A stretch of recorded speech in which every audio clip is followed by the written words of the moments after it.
नमस्कार दोस्तों। आज एक पाप दिवस है और एक पुण्य दिवस है। पाप दिवस और पुण्य दिवस क्यों कह रहा हूं? एक झूठ, नफरत और झूठ के आधार पर हर काम करने का, पुल बांधने का एक दिन है और एक दिन है सविनय अवज्ञा करके नमक बनाने का दिन। वह नमक जिस नमक की वफादारी की बात सदैव से कही जाती रही। जी हां, आज वही है। शुरुआत करता हूं। मेरे एक मित्र हैं पुष्प रंजन जी। उन्होंने, बड़े सीनियर जर्नलिस्ट हैं, उन्होंने एक पोस्ट लिखी कि मिन ताबी करके, उनकी एक दोस्त है, जैपनीज इन्फ्लुएंसर हैं, और उन्होंने, वो इंडिया आई और इंडिया आने के बाद उनसे कहा, वो इंडिया का क्यूटो मुझे जाना है। वो भ्रमित हुई, इंडिया में कौन सा क्यूटो? फिर उन्हें याद आया, अच्छा, इतने साल पहले नरेंद्र मोदी ने एक कहा था कि हम वाराणसी को, काशी को क्यूटो बनाएंगे। बहरहाल उन्होंने उन्हें बताया कि ऐसे ऐसे जाएंगे आप, क्यूटो पहुंच जाएंगे। वो उस क्यूटो पहुंच गई जो वास्तव में काशी था। अब न वो काशी रह गया, न क्यूटो बन पाया। वो दोनों संस्कृतियों में ऐसा घालमेल हुआ कि वो एक बदहाल शहर बन गया। चंद इमारतें या चंद जो है मंदिर के इर्द गिर्द दीवारें जरूर खड़ी हो गई, लेकिन वास्तव में शहर बदहाल हो गया। हर व्यवस्था टूट गई, सिर्फ टूरिज्म बन गया। वहां की जो पवित्रता थी काशी की, वो खत्म हो गई, सुंदरता खत्म हो गई। और उस शहर में आज लोग रोते हैं। मिंतापी ने उसको लेके अपना जो बनाया, वीडियो बनाया, उसमें एक एक परतें उधाड़ के रख दी कि कितना बड़ा झूठा है भारत का वह प्रधानमंत्री जो क्यूटो बना रहा था। अब आप कहेंगे, अच्छा चलो क्यूटो नहीं बनाया तो पम्बन ब्रिज तो बना दिया। जी हां, पम्बन ब्रिज बनाने की बात नरेंद्र मोदी कहते हैं। जो श्रीलंका से आते हैं तो रामेश्वरम में जाकर के राम के एक मंदिर में दर्शन करते हैं और उस ब्रिज का उद्घाटन करते हैं। बहुत अच्छी बात है। वो ब्रिज क्या है? उस ब्रिज की खामियां इससे आएंगी कि जिस तरीके से 1912 में पोर्टलैंड में इस तरह का ब्रिज बना था और उस ब्रिज को लेके जितनी इंजीनियरिंग और सबसे सामने आया, उसके बाद लगा कि फिर लंदन में जो टावर ब्रिज ऐसे ही है, तो इन सब में आया कि किस तरीके से इसमें क्या खामियां हैं और उससे क्या नुकसान होते हैं और सारी चीजें। 1914 में रामेश्वरम में भी ऐसा ही पुल बना था, कोई नया चीज नहीं बना रहे। 1914 में भारत में उसी जगह बना था और अब उसी में अपना करते, खुद नया कुछ कर नहीं सकते, क्रिएशन का कोई तरीका नहीं, तो झूठ का पुल बनाते हैं। तो वो झूठ के पुल का उद्घाटन कर रहे हैं। पुलों कह रहा हूं, ये इसलिए कह रहा हूं क्योंकि एक पाप की पार्टी बनी। उस पार्टी का नाम है भारतीय जनता पार्टी। क्यों पाप की पार्टी कह रहा हूं, सुन लीजिए। वो भी देश की आजादी के वक्त में जब लड़ाई लड़ी जा रही थी तो आरएसएस हिंदू महासभा को चला रही थी, मुस्लिम लीग जिन्ना के नेतृत्व में वो काम कर रही थी, और दोनों देश को बांटने का काम कर रहे थे। दोनों अपना अपना राज चाहते थे। उसकी पूरी साजिशें रची जाती रही। सालों साल जब ये साजिशें रची गई, बावजूद इसके सफल नहीं हो रही थी। दोनों एक साथ 3 राज्यों में सरकार चला रहे थे और उन्हीं 3 राज्यों में दंगे फसाद भी करवा रहे थे, लोगों को उसी नाते भड़का रहे थे जैसे आज हो रहा है। तो उस समय ये किया। बहरहाल जितनी ये सफल हुए, देश को बांटने में सफल हो गए, और द्विराष्ट्र सिद्धांत जो सावरकर ने लिखा वही हो गया द्विराष्ट्र। मुस्लिम लीग भी यही कह रही थी, यही ये कर रहे थे। देश बट गया। देश बटने के बाद अब इनके पास क्या करें, तो इन्होंने नई तरीके से एक जनसंघ के नाम से 1951 में पार्टी बनाई और श्यामा प्रसाद मुखर्जी, दीनदयाल उपाध्याय और सबको किया। कैसे दीनदयाल उपाध्याय एक संदिग्ध परिस्थितियों में मरे, मारने के मामले में कैसे किन किन के नाम आए उस साजिश के, वो सब बहुत बड़ी चीज है। आज तक उसकी फाइल खोलने की बात ये नहीं करते। इन्होंने करी झूठे आरोप लगाए सुभाष चंद्र बोस पे और दूसरे पे कि नेहरू ने ये किया, उन्होंने ये किया, वो किया। और जब उनकी फाइल सार्वजनिक हुई तो पता चला कि नेहरू जी ने तो सुभाष चंद्र बोस के लिए इतना कुछ किया था जो शायद एक परिवार का भी व्यक्ति नहीं कर सकता है। उनकी पत्नी और बेटी के लिए पेंशन तक की व्यवस्था की थी। यही नहीं, और बहुत कुछ किया था। और सुभाष चंद्र बोस ने अपनी एक ब्रिगेड का नाम नेहरू के नाम पर रखा था, नेहरू ब्रिगेड। अब आप सोचिए कितना आदर होगा। तो इस तरह की स्थितियां थी। ठीक है, इसके बाद आगे बढ़ लेते हैं। आगे बढ़ते हैं, जब महात्मा गांधी जी की हत्या कर दी जाती है। हत्या करने के मामले में प्रोफेसर मदन लाल के साथ में अटल बिहारी वाजपेयी मिठाई बांट रहे थे, जश्न मना रहे थे। पुलिस ने पकड़ा तो माफी मांग के खुद बचे थे, यह सत्य है। और जब माफी मांग के, इनका माफीनामा के बाद जब बचे, तब आप सोचिए फिर क्या करते हैं। बहरहाल अपने काम में लग जाते हैं। तब तन भी मेरा मन भी तन भी हिंदू मन भी हिंदू और न जाने क्या क्या करते हैं। और जब ये करते हैं तो उसका नतीजा क्या होता है, यह इनकी मूल भावना को दिखाता है। यह अटल बिहारी वाजपेयी का चरित्र। लेकिन इन्होंने देखा इतनी कट्टरता के बाद भी काम नहीं चल रहा है। उन्होंने सावरकर के लिए कि सावरकर तीर है, सावरकर तमस है, सावरकर तेज है, इस तरह से गीत गाया। और सबसे पहली बार भारत की संसद में सावरकर की तस्वीर भी इन्होंने ने लगवाई। वही माफी वीर सावरकर, जिसको कभी कहते थे नहीं हमारा कोई संबंध नहीं है, और फिर सारे संबंध। और अब नरेंद्र मोदी भी उनके नाम पे दिल्ली में एक डिग्री कॉलेज खुलवाते हैं, उसका वो करते हैं। तो मैं ये बता रहा हूं कि इनका ये झूठ का पुलिंदा आज से नहीं, इनके खून में। और ये आरएसएस बीजेपी का जन्म ही उसी से हुआ है। अब आया रहा हूं, इसके बाद इन्होंने जिस तरह से सीआईए के जरिए, डीप स्टेट के जरिए और सब साजिशें रची, और उस साजिश में भागीदार कौन कौन रहे? दो लोग, राम मनोहर लोहिया और जयप्रकाश नारायण। राम मनोहर लोहिया ने गोवालकर से जाके मिले और मिलने के बाद में उन्होंने बयान जारी किया था कि मैं गैर कांग्रेसवाद के लिए शैतान से भी हाथ मिलाने को तैयार। यह है राम मनोहर लोहिया थे। क्यों नफरत थी कांग्रेस से? क्योंकि गांधी की कांग्रेस नहीं चाहिए थी, नेहरू की कांग्रेस नहीं चाहिए थी। उन्हें तो अपनी फांसीवाद वाली चाहिए, वो हो नहीं पा रहा था।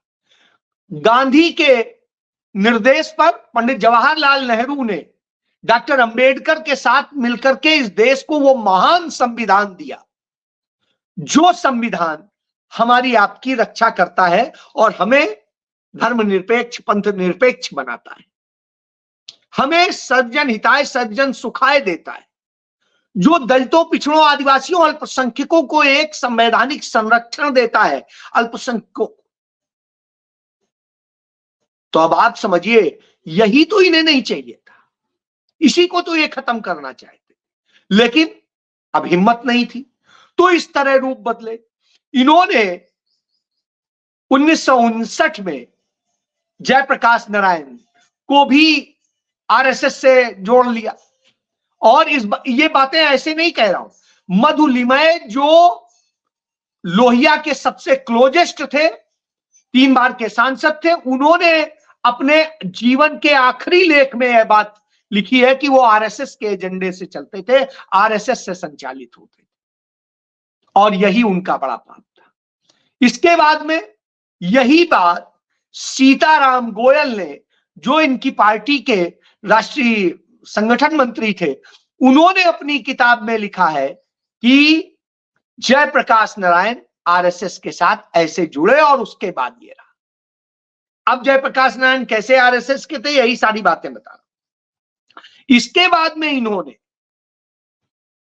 इंदिरा गांधी के खिलाफ, जब इंदिरा गांधी ने इस देश को मजबूत करने और दुनिया की सबसे बड़ी ताकतवर देश बनाने और लीडर बनने की स्थिति में आई, पंडित नेहरू जब आए तो उनको लोहिया खत्म कर रहे थे जयप्रकाश दोनों मिलके, और यहां ये, जबकि पंडित नेहरू ने डॉक्टर अंबेडकर और सरदार पटेल के विरोध के बाद भी जयप्रकाश को प्रश्रय दिया था।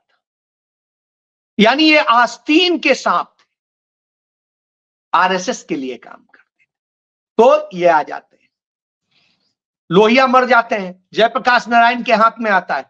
जयप्रकाश नारायण, जब इंदिरा गांधी चीन को हरा रही थी, इंदिरा गांधी पाकिस्तान के टुकड़े कर रही थी, इंदिरा गांधी राजे रजवाड़े और पूंजीपतियों से धन लेकर के गरीब असली समाजवाद स्थापित कर रही थी, और इंदिरा गांधी वही समता मूलक समाज बना रही थी, तब इन्हें तकलीफ थी। इंदिरा गांधी जब परमाणु विस्फोट कर रही थी, इंदिरा गांधी सिक्किम को चीन से और अमेरिका के चुंगल से छीन करके भारत में मिला रही थी, इनको तकलीफ थी।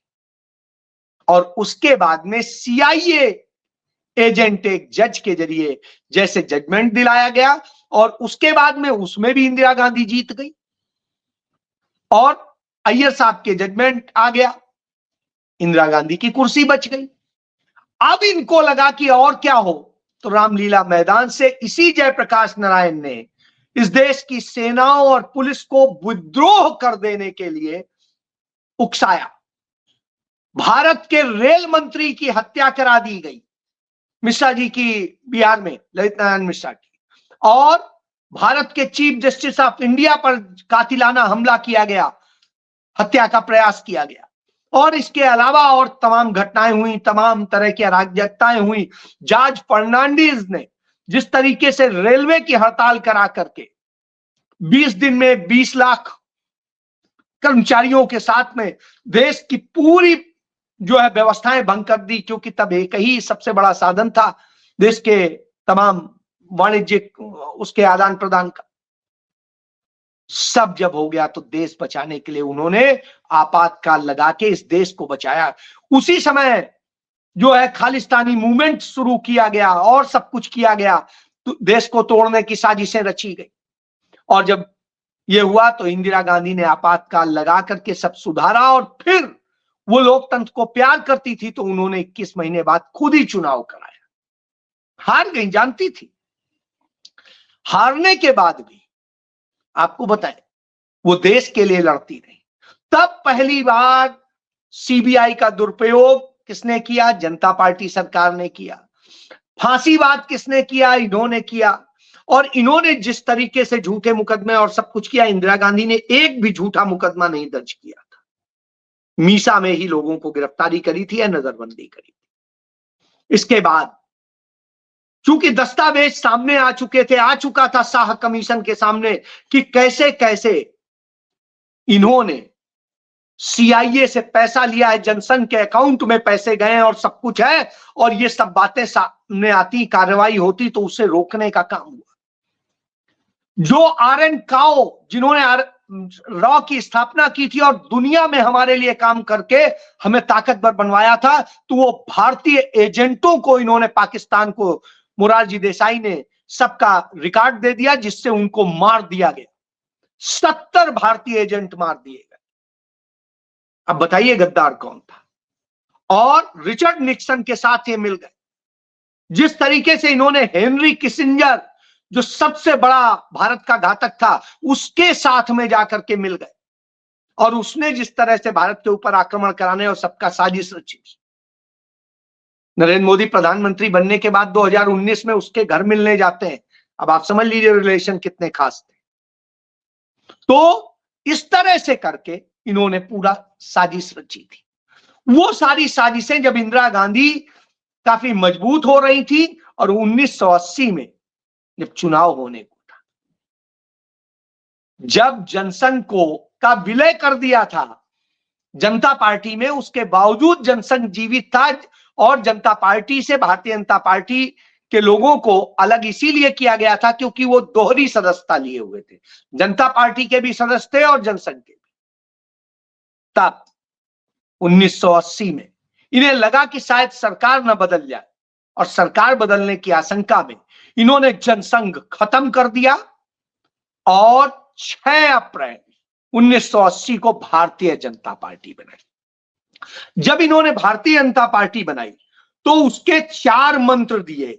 इन्होंने कहा कि 4-5 मंत्र कि हम क्यों बना रहे हैं, और जब इन्होंने इसके बनाने के कारण बताए तो कहा कि भारत जो है, पहला नंबर की राष्ट्रवाद और राष्ट्रीय एकात्मता।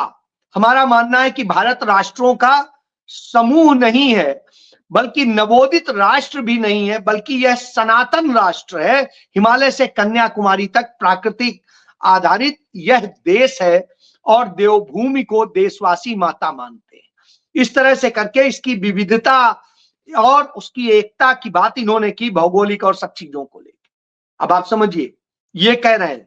दूसरा कहते हैं लोकतंत्र की बात, कि विश्व की प्राचीनतम लोकतंत्र है, और ऋग्वेद का जिक्र करते हैं एक मंत्र का, और कहते हैं कि कैसे इसमें ये होना चाहिए। ये संस्कृत के एक और मंत्र का जिक्र करते हैं कि, और उसका मतलब ये है कि सत्य तक पहुंचने का जो मार्ग होना चाहिए, इस पर चर्चा होनी चाहिए, और वो चर्चा के आधार पर सब चीजें होनी चाहिए, यानी लोकतंत्र की बात कर रहे हैं। लेकिन यही इंदिरा गांधी के आपातकाल को कोसते हुए जब यह कहते हैं, तभी आज की डेट में चर्चा तक नहीं हो। वक्फ बोर्ड पे जब विरोध जता रहे थे इस बिल को लेकर के, मुजफ्फरनगर में लोग अपने सिर्फ हाथों में काली पट्टी बांधे थे, उन्हें 2-2 लाख रुपए के मुचलके भरने के नोटिस दे दिए गए। तो सोचिए ये लोकतंत्र के कितने बड़े कातिल हैं।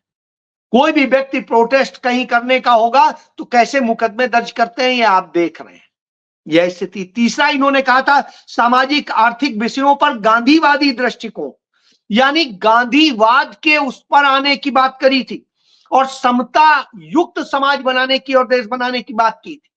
यह उद्देश्य बताया था। कहा था सामाजिक आर्थिक विषयों पर गांधीवादी दृष्टिकोण कैसे होना चाहिए, इसको लेके पूरी बात कही थी। और इसके बाद सकारात्मक पंथ निरपेक्ष सर्वपंथ संभाव की बात की थी। लेकिन क्या आज ऐसा हो रहा है? हमने देख लिया, ना ये सर्वपंथ की बात कर रहे हैं, ना पंथ निरपेक्षता की बात कर रहे हैं, ना सर्वपंथ संभाव की बात कर रहे हैं, बल्कि मुस्लिम हो तो मार देंगे, ईसाई हो तो मार देंगे, उनकी जमीनें छीन लेंगे, क्या करेंगे, उसकी सारी साजिशें रचते हैं।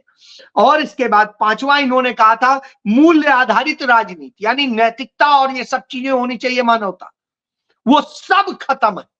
जिस सरकार में ये ना हो वो कहे कि हम ये बना रहे हैं। शायद यही वजह है कि पहले ही चुनाव में इन्हें जनता ने बता दिया था और ये सिर्फ 2 सीटें ला पाए थे। यह सत्य है। ठीक है, इन्होंने जिस तरह झूठ और नफरत फैलाई और जिस तरह फैलाया, उसके कारण आज सत्ता में मजबूत तरह से। लेकिन इंदिरा गांधी के पास तो उतनी ताकत थी कि वो सब बदल सकती थी, उनके पास 2/3 बहुमत था। लेकिन उन्होंने कभी नहीं बदला, इन्होंने बदला। इन्होंने अटल बिहारी वाजपेयी की सरकार में वेंकट चलैया के नेतृत्व में संविधान समीक्षा आयोग बनाया, जिससे संविधान को खत्म किया जा सके। अटल बिहारी वाजपेयी ने ही शिक्षा का, जब सरकार में आए तो 1998 में शिक्षा का व्यवसायीकरण किया, निजीकरण किया, और शिक्षकों को मानदेय पे रखने की व्यवस्था की, जिससे उसमें आरएसएस के अयोग्य लोगों को कैसे मानदेय के आधार पर भर्ती करके और शिक्षा पर कब्जा कर लिया जाए, लोगों के दिमाग खराब कर दिए जाए। उसी का प्रतिफल हम देख रहे हैं कि आज ये पूर्ण सत्ता में। तो जो ये कह के जेपी गांधीवाद गांधीवाद चिल्ला के आए थे और फांसीवाद के साथ खड़े हो गए, इसी तरह अटल बिहारी वाजपेयी गांधीवाद गांधीवाद कह के भाजपा लेके आए और सब कुछ लेके आए। इन्होंने क्या किया, और इसके बाद में इसी तरह अन्ना हजारे ने भी किया था, वही हो रहा है। लेकिन असली गांधी क्या कर रहे थे? असली गांधी इसी 6 अप्रैल को 1930 में जाते हैं। 12 मार्च से उन्होंने शुरू किया था और 12 मार्च 1930 से लेके 5 अप्रैल को पहुंच जाते हैं दांडी।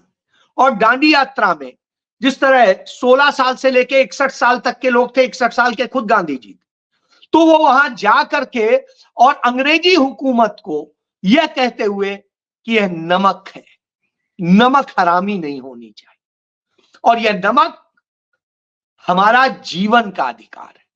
हम नमक रोटी खा लेते हैं, हम और कर लेते हैं, तो ये है। और वो इस पर टैक्स बर्दाश्त नहीं है। उन्होंने सविनय अवज्ञा के जरिए उसको वो किया और नमक बना करके कानून तोड़ा और देश को संदेश दिया कि नहीं, यह पापी राज्य नहीं बनेगा, हम गद्दार नहीं बनेंगे।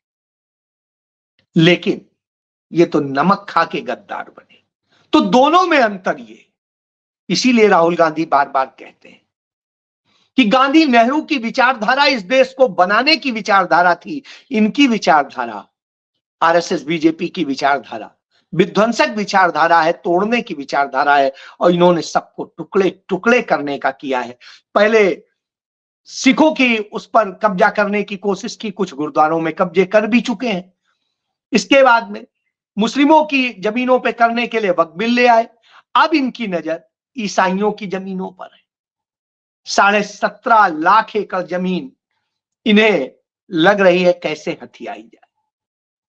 तथ्य हर बार झूठ दिए, तो ये एक नहीं सब पर हमला करेंगे जो इनके झूठ को उजागर कर देते हैं और सच को ले आते हैं। तो यह पापी पार्टी इसी कारण पैदा हुई। यह है इनका सच, जान लीजिए। जय